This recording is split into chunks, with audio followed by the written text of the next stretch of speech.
Look at Speaker Romualdez or whoever to end it. It is us. We have everything within ourselves, in our hearts, in our minds to end it, at magkakasama tayo dito. Let us close ranks at magtulungan tayo para sa ating mga anak, para sa salindahing Pilipino.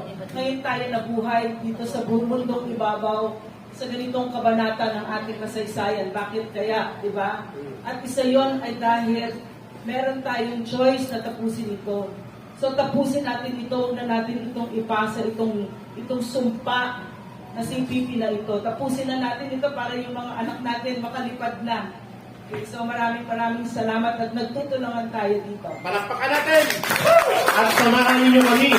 Kasamahan namin si Manuel Maribadoy at ni Ka Peter, ni Ka Chris at ni Ka Nolan para sa symbolic signing of the People's Petition para siya ang unang, ang panghuling lagda sa hapon.